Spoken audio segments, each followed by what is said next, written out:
All right, everyone, welcome back to BBB Sharing. I'm Evie, director of Ignite, sparked by BBB, and we are in the Ignite podcast studio with Lorna Morton, right? Yes, that's correct. All right, so I know nothing about what you do. Okay. All I know is I got a name on my email and on my calendar, and I was super excited to meet you All today. right. I'm so glad to hear that. The name 2Smiley feet, because I love to smile, okay? I love to work on feet.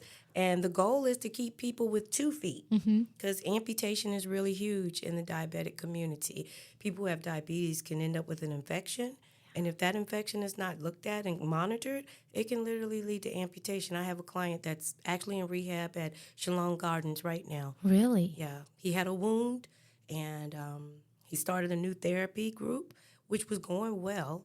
And that his regular therapist went on, like, let's say, vacation, and so the substitute therapist did this no pain, no gain attitude, and opened that wound up that day. Stop. That day, and he literally had to have it rewrapped and everything.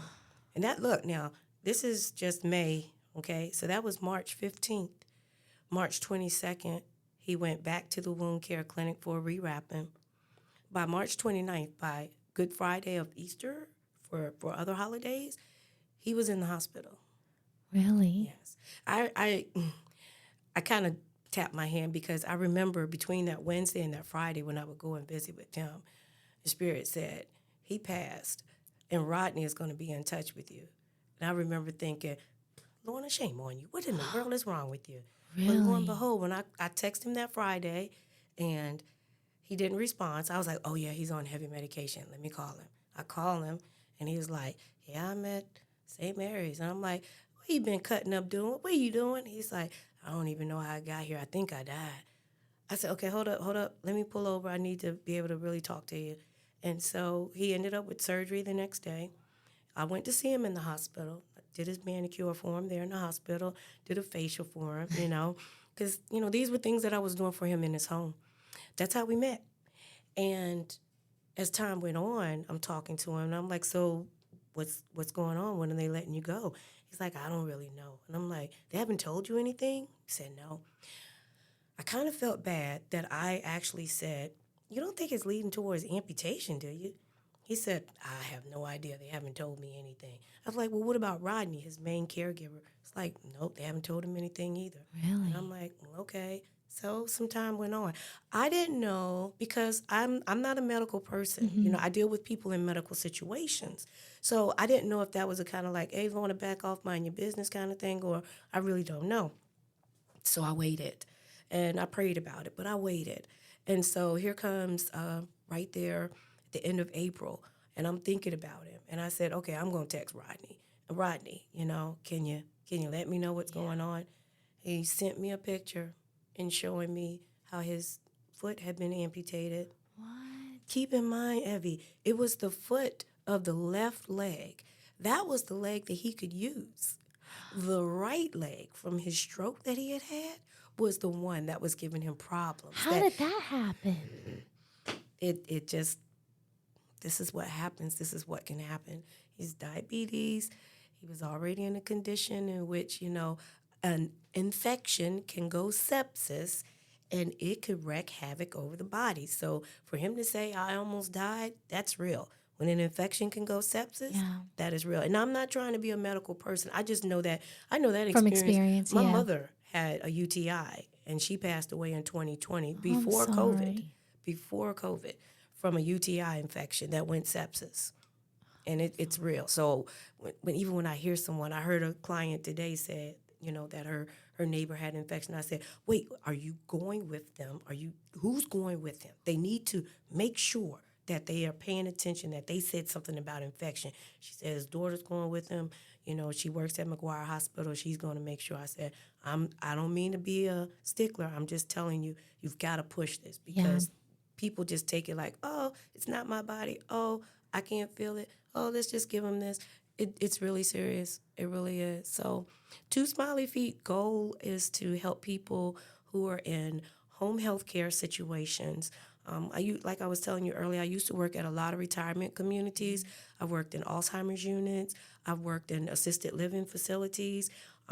Right now, I personally work in rehab facilities. went to see Mr. Evans at St. Mary's Hospital, and I did his manicure there in the hospital. Really? I've seen him at Shalom Gardens, did his manicure there. So I'm able to go into these places, again, to help people in a health situation. And the hardest part is that I'm just one person. Yeah. So when you were talking about the training center, and I'm already thinking of how to gather other professionals who want to do this kind of work, I'm like, there's somewhere I can actually send them to, bring them to train, because I really can't do all this work. I really can't. It has really picked up since, post-COVID, and people are really understanding and finding out that there really is someone out there that will come around and clip my toenails for me. You're so right. And it's like we were talking before, you don't know unless it happens to you or it happens to like someone in your family that you know. It's really important that people be aware of all these different things. We are so self-centered and caught up in ourselves and what's going on in our lives. Yeah, you know what? Self-care and self-love is important because it helps you be better for everybody else. If you're paying attention to yourself, right, and your mother, your aunt, your uncle, your grandfather, you're looking at them and you're like, I do this for myself. Has this ever been done for you? Yeah. Are you doing this? Let me see your feet. Let me look at your feet. I laugh. I've been telling people about this. It's so funny. A few weeks back, a young lady called me, and I could tell she was a senior. So I know with a lot of seniors, they're not likely to be online, and I understand that. But their children are, their grandchildren are, And so I was like, well, I'm just asking, how did you find out about me? And she said boldly, I called 12 on your side. I said, okay, wait. I want to make sure I'm understanding you correctly. You said you called 12, you mean in TV station? She said, yes. She said, I'm 80 years old. I'm in hospice care, and I'm laying in my bed, and I don't have anybody to clip my toenails. And I saw the podcast, the section on 12 on your side. I said, if you have any problems, call 12 on your side. She said, so I dialed the number, and I told her my situation. And the young lady told me she'll call me back. And 10 minutes later, she called me back, and she gave me your name and number. I laugh about it because I'm like, God, you are putting me in so many places that I don't even know where I'm at. But it's because those are the groups that I help, really. They're in one. You said not a lot of younger people know about it because they're always on social media. But I want people to understand, like, that younger generation. I call BBB.org calling dad. Okay. I grew up in a small town, Harrisonburg, Virginia. My dad owned a local business for 30 years. He knew everybody and anybody that could fix a problem for you. I'm out. You know? Yes. And so with the first time I got my car and I had a problem with it, I called my dad. And I said, I don't know who to take my car to. I'm here at VCU. I don't trust anybody. What if they rip me off like you always told me they might? Okay. Dad knows. So he knew exactly. He's like, call your uncle. He knows somebody to take your car to. Makes your grandma go there all the time. There you go. Call my uncle.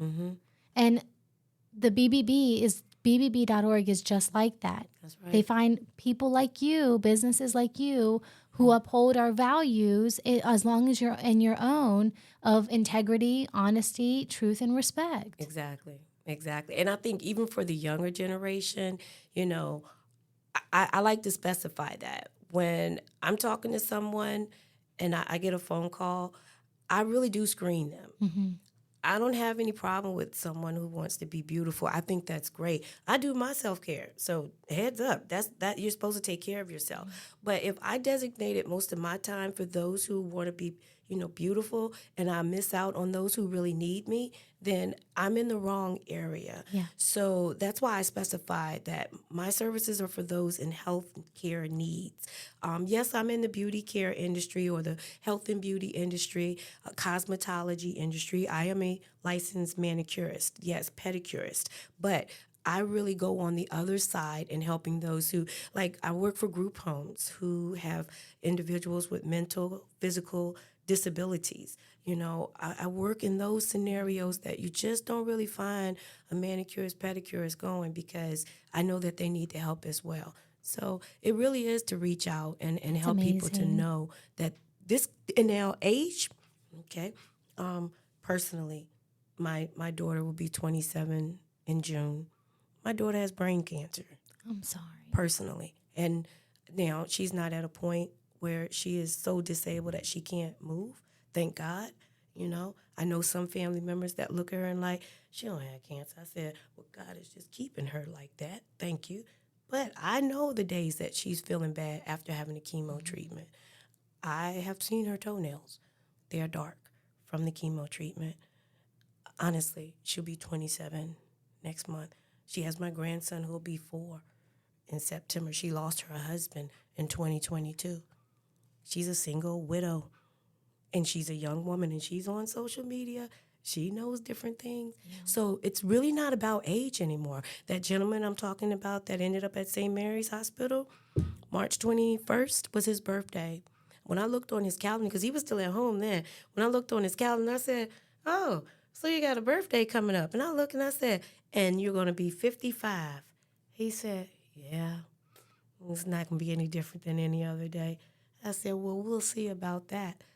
I made sure to take him a small cupcake and a small banana pudding because, unfortunately, I had a life celebration to attend for a little cousin that day, which was right up the street. So I said, I'm just stopping by to bring this to you because I want to tell you, happy birthday to that's you. so sweet. Just to let him know, And it's the age is changing for health and your care. Yeah. It really is changing. And I remember we took my grandson to a doctor's appointment in Charles City, and there was a young lady in there from VCU that was conducting a study.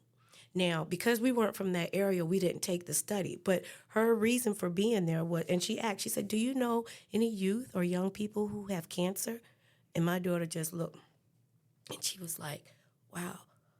She said, I'm not going to take somebody else's spot to answer. And they will give you like a gift card, or something like that for your time. Mm-hmm. But it was the idea that it's enough that they're doing studies. Young people are dealing with health issues, just like seniors, just like people in the middle ages. It's really serious. And so hopefully, people can start to pay attention to themselves, loving themselves, taking care of themselves. And when you have those little quirks, those little things that just don't feel right, go get it checked out because you just never know. It could really be something serious. Hopefully it's not.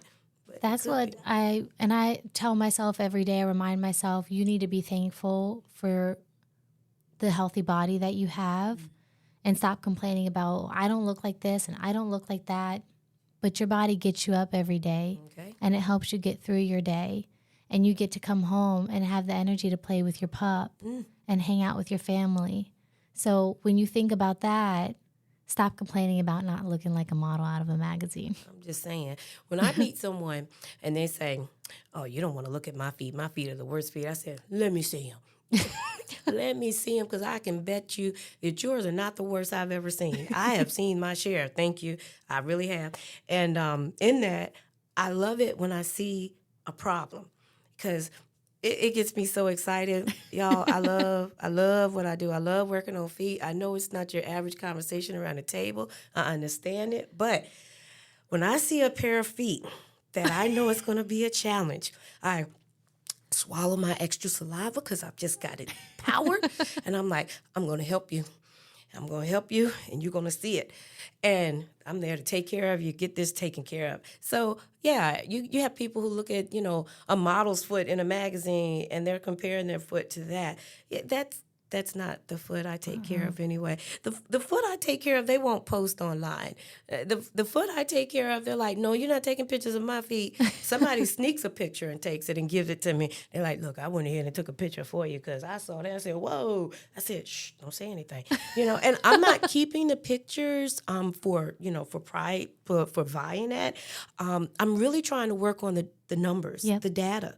Because we talked about that, right? You have to have the numbers to back up what's going on. And I'm going to be honest. When I go into an appointment, I'm set to do that appointment. Yeah. And I really need to be better about that. But I try to remember, especially with new clients, to tell them, I need to take pictures because it's not, and I'm not trying to take pictures of you smiling or anything, literally from your calf on down to your foot so that I'm able to show the problems that I'm coming across when I'm working for people. It helps you for the next time That's too, right. That's right. right? Yeah. Well, before and after, definitely. I mean, I know I'm gonna make a change. I don't doubt it in that sense. Yeah. But it's just for like the idea of being able to help others to come to know that are not in that situation. Yeah. Okay, that are saying my feet are the worst you've ever seen. Like, I can show you a pair of feet, and you would say, "Oh Lord, no, yeah." Be thankful for what you have and how you have it. It's not that bad. Or if you do feel like they're that bad, let me show you how to take care of them. I really don't think I'm doing something that a person can't do. I haven't mentioned it, and I'm not selling anything, but I do use a Mary Kay system, satin hands, and I learned about it through the pandemic. So I have a lot of different products in my kit, but some of them, one of them in particular, I don't really recommend to somebody unless I know that they're really listening to me, because you need a pair of gloves on when you use that product. Really? It's like Callus Terminator. It's a serious product. It has to be washed off. Has to be. So during the pandemic, a family member talked about the satin hands, so I bought it and I was using it. So as I'm using it, I'm buffing on my heels. I said, hey, this is a good product. So now for the person who doesn't have a lot of skin built up, this is great. But again, that's not my regular person. Yeah. So I was like, well, this is good to know. So I use it for the hands. When I'm doing the manicure, I make sure to apply that skin softener. I use that sugar scrub. I am washing their hands off. Of course, clipping the nails, filing the nails, pushing the cuticles back, carefully. That's after we've done all of the soaking. And I really don't advertise manicures because it's 2Smiley feet, but it's not uncommon for someone to say, hey, you're here, you're doing my feet, can you work on my hands too? Yeah, I can work on your hands. Most people can work on their own hands, so that's the way I take it. But in that, when I'm helping them, I want them to feel like, I don't want them to feel like, well, I could have done that. Yeah. That's not acceptable. That's not professional. That is not the last word I want you to have. I want you to feel like, thank you for helping to take care of me. I'm part of your care team. That's what I'm here for. Sure enough, that's what I'm here for. And I look forward to having more people to understand it and come along and be a part of the care teams that are taking care of people as well, while taking care of yourself. So I promote that in all kinds of ways, from mindset. I advocate for domestic violence. I advocate for sexual violence. I advocate for mental health. I advocate, for self-care. All of those things matter when you're the person. If you're a caregiver, you know this. But when you're the person taking care of people, you must take care of yourself. It's just like when you get on a plane, right? They tell you, if there's an emergency, put your mask on first, then you can help others. Yes. It's the same thing about caregiving. Exactly. It's the same thing. So, the caregivers, the wives or the caregivers that work for people, I talk to them and help them out too. So great minds think alike. Yeah. I use that example. I have a personal podcast, and I use that example about when talking about self-care is because I go to Greece to see my family and I listen to that. And you do have to put the mask on yourself first before you put on someone else. If you're not 100% okay, you're not in any position to be taking care of anybody else. That's right. At least you won't be doing it 100% like you should be. That's right. And even in that, when you're taking care of yourself, you're showing yourself love. Yep. I mean, yes, it's, maybe it's polishing your nails, maybe it's doing your hair, maybe it's tweezing your eyebrows, whatever it may be. It's shaving your beard, whatever it may be. But you're showing yourself love. Now, then you have to realize, what is love? Is love just the word? Or is it really about the action? Am I understanding what love is? So we can love ourselves, and then we are able to love others. And it's not always about giving money. It's about giving your time. It's about giving to them. So, if I meet someone, they say, well, my granddaughter does my fingernails. I am so glad to know that. Please tell her if she has any questions, ask me. I'll be glad to help her out. And she's like, well, I told her you were coming over. Don't take her job from her. No, let her, y'all spend that time together. That's good time. But I'll come and do your feet for you, no problem. Yeah. So she's like, well, okay. It's just, again, you don't want to interrupt that. That's really how things should be. That's relationships. So that's what I build. I build relationships with my clients. I love people that. I work with, places I go. I grew up old school. Watch what you say. Treat people like you are family, and be respectful. Yep. Have some manners, and that's what I work on. Yes. So that's why me and BBB, we I was going to say, it's funny because we had a gentleman in here earlier, and he was talking about how he used to work in the hospitality industry. He worked in hotels. And he said, our hotels were so successful because we treated everybody like family. And it really is, like you said, like the BBB, everyone in here is like family to me. I feel like I'm coming to an extension of my family every morning. Okay. This is the first job I can honestly say I love my job. You're saying a lot, Evie. I tell you, you're saying a lot. Yeah. That's a whole nother podcast, because that is a lot of times what's happening. People are not in love with where they're working or what they're doing, but we have been able to find what we love. So, I can be getting down on the floor, because I sit down on the floor in front of a person when I'm doing a pedicure, and they're like, you just get down on the floor like that? I said, I'm doing it as long as I can. You got me. I'm going to do this because I love what I do. And they'll see me working and talking and acting, and then they're like, I can tell you really do love this. I love what I do. And it makes a difference because that person senses it, and we're exchanging energy, okay? So they're getting this positive energy. They're not getting this, I can't stand. They're getting this positive energy deflected right onto them. Push, feeding it onto them. And then they're like, I feel great. That's what I want to hear. That's what I hear. So your feet are smiling? Yes. Both of them? Yes. Okay, let me see you smile on your face. That's good. That's what we go for. So it makes a big difference to like where you're working at, like the work that you're doing. But the people you're working around, 8 hours, 10 hours, it makes a big difference to have that bond with them. So I know I met the CEO. Yeah, you met Barry. Barry, and because I met him, but I don't want to just say Barry, like we cousins and everything. But I was just like, wow, this is the kind of introduction that you want to be able to talk with someone and not feel like I can't talk to you, like you're not approachable. He walked up to me, and I say, okay, hey. He liked my T-shirt, my faith-based T-shirt. He liked that. I'm like, well, thank you. So it really is. I noticed that right away. I said, hey, that makes a difference right there. It really does. I knew that makes a difference. So I've worked in places where I can walk in and I could feel the tension. Yep. And I can only imagine for people who have to live in those environments or work in those environments, how it is. That's when you leave out and you're just like, and you regret having to go back, but you go because you know you have to. But I would challenge anyone, if you're in those scenarios, be the light. Be the light that they can see. Yep. You just never know who you might infect with the light. Exactly. Okay? And that's what I try to be. Well, thank you so much for joining me. Thank you for having me. I had a great time talking to you before and in here. Okay. I look forward to talking with you again. I look forward to you coming again. Okay. I think we can have great Spark Talk conversations. Yes. Now that everybody's gotten to get you a little bit more and what you do and your background. Thank you, Lorna, for joining me. Thank you, Evie, for having me. Thank you. Really, thank you. I don't get a lot of fun interactions. I always enjoy everybody that I have here, but sometimes it's hard to really understand where someone is coming from because you don't vibe with everybody 100%. Yes. But with you, it was a great conversation. I had a great time. Here we go. I wish that the entire facility was available for you to check out today. Okay. Yes, we heard about that, but that's okay. I will be back because Another time. I'm gonna be checking out that studio where we Exactly. can teach the classes. I got to get some more professionals. We got work to do. Yes. Yes. We need some smiley feet. Okay. Two. You got to have two. smiley You want feet. two. Well, thank you again for joining us. I appreciate This is BBB Sharing. I'm Evie, Director of Ignite.